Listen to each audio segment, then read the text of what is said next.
Hello and welcome, and thank you once again for listening in. The reason why I got on this afternoon is to talk about Gypsy Rose. She's been in the news and in the media for the last couple of months, and she's doing her rounds. And the reason why I've chosen to talk about Gypsy Rose is due to the fact that, according to my opinion, and opinions are required in our society, and opinions are important, simply because we can learn from each other's opinions. I think we need to respect each other's opinions because a society then is allowed to grow and we are able to educate each other through the opinions that we share. Now, the reason why I'm talking about Gypsy Rose is the fact that I I am closely following her and the interviews that she has been given or is giving to various media houses, and the way she communicates and the way she talks about her childhood and the way she talks about her mother and the way she talks about her life and how she has received or been impacted by her mother's manipulation and deviousness.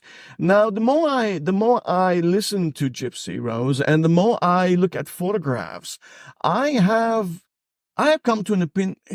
I have this theory in mind that I feel that Gypsy Rose's mother, obviously, the reason why she did what she did, she wanted an easy way out. She had to now look after a child, and I think her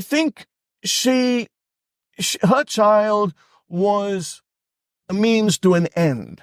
I think she used Gypsy Rose to obviously get some sort of financial freedom and now was able to exploit this young child due to this young child's features that are truly quite unusual. So if you dressed her up the way you wanted to dress Gypsy Rose up as a child, you could gain sympathy from most individuals or from most passerbys.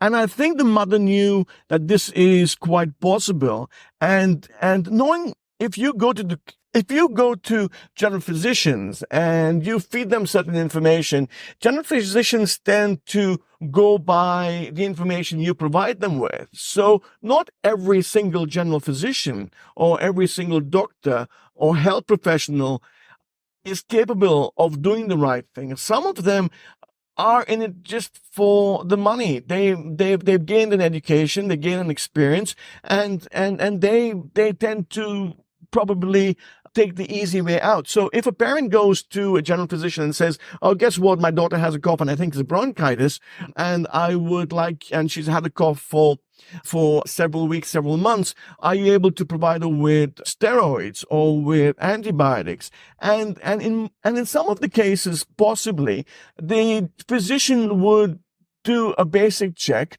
and would probably prescribe medication based on what the parent or the guardian has advised the physician to do so. And I think that's what's occurred in this situation. But my opinion and what I've observed looking at Gypsy Rose and having a closer look at the mother's photographs and the mother's physicality, there is a likelihood that the mother herself genetically is, and I think her DNA as well, it's sort of, there is a pathological, very deceitful trait that I think they carry generation to generation, which is very prevalent or very obvious when you actually look at the mother's features. Now I feel that Gypsy Rose, as a child, had the impression or was aware of what her mother was doing. And as any child, if you promised the child a lolly, or you promised the child a holiday, or you promised the child a puppy, or you promised the child, a stuffed toy, the child would probably participate in activities that the parent would sort of entice the child by offering them certain gifts. And I think just looking at Gypsy Rose's mannerisms, and because children are quite impressionable, but children are also quite resilient. So things like surgery, a child would go through only because the parent said that, you know what, if you did participate or do such activities, we would probably benefit with a bigger house, with a swimming pool, and therefore the child being resilient and probably being headstrong would go, okay, fair enough. Mommy says that I am going to get a swimming pool, a house, if I do these things, and therefore let me go along with mommy's ploy. And so I think Gypsy Rose, as a child, participated in what mommy had to say, knowing that there would be favorable outcomes. And as Gypsy Rose grew older, these requirements that mother put in place, obviously mother was benefiting from, maybe not necessarily so much financially, but from the attention that she was getting from friends, neighbors, maybe family members. And so she was now dependent on these emotional crutches that, or gifts that she was receiving from people around her. But what now was happening was Gypsy Rose was getting older and maturer and gaining her own personality. But Gypsy Rose, probably like her mother, wanted control like her mother.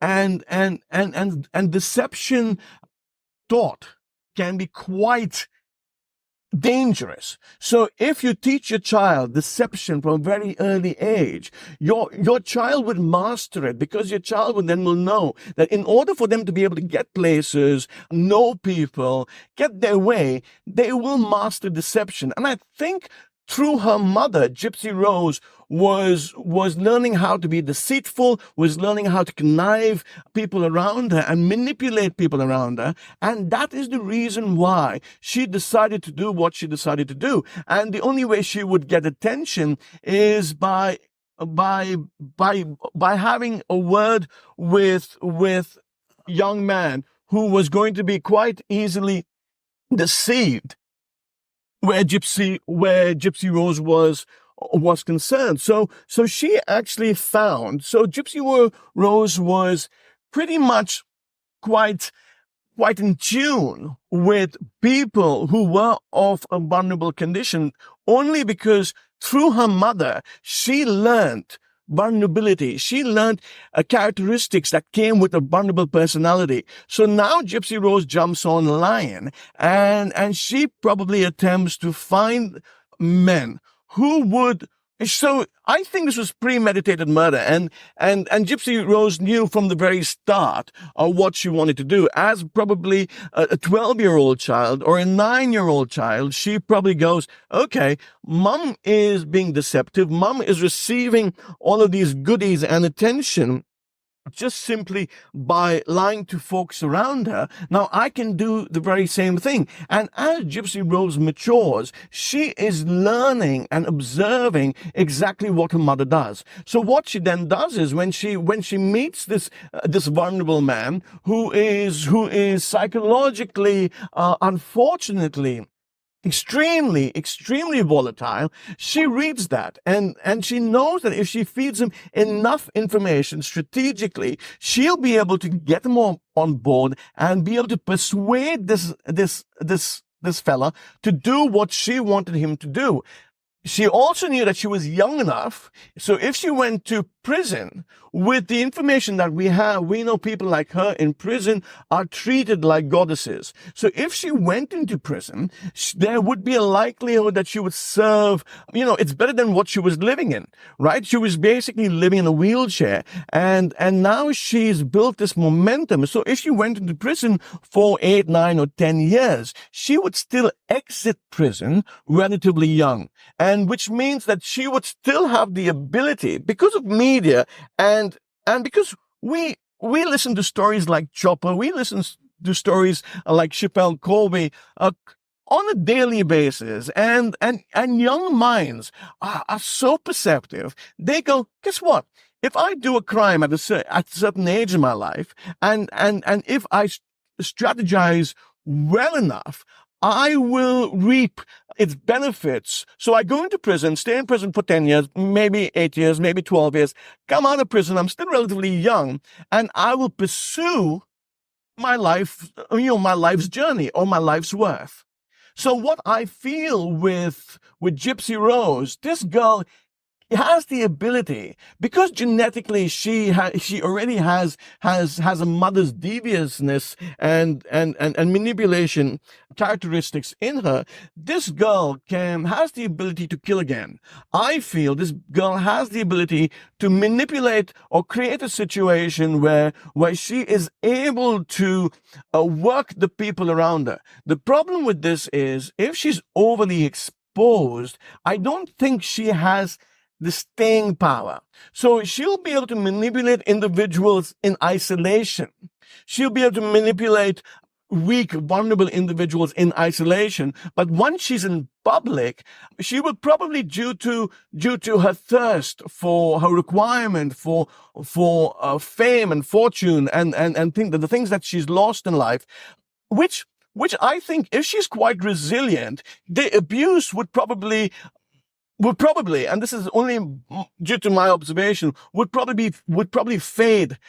The novelty would fade, and it would only simply become a story, and the tears, more or less, would be not genuine tears, but tears of habit, of simple habituation. And I think it is so important that we as society pay attention to personalities like this, and we mold our children in the correct way, because what happens is, if we don't look after or expose our kids to the right sort of information, when our children, the young folks, are exposed to stories like Gypsy Rose, they themselves, if they have certain personality traits, because there is good, bad, and evil, and we all have the ability to do either. So if young people are exposed to deception, are exposed to such treacherous behavior, such manipulation, they have the ability to become experts. And therefore, you as parents, when you give birth to these young lives,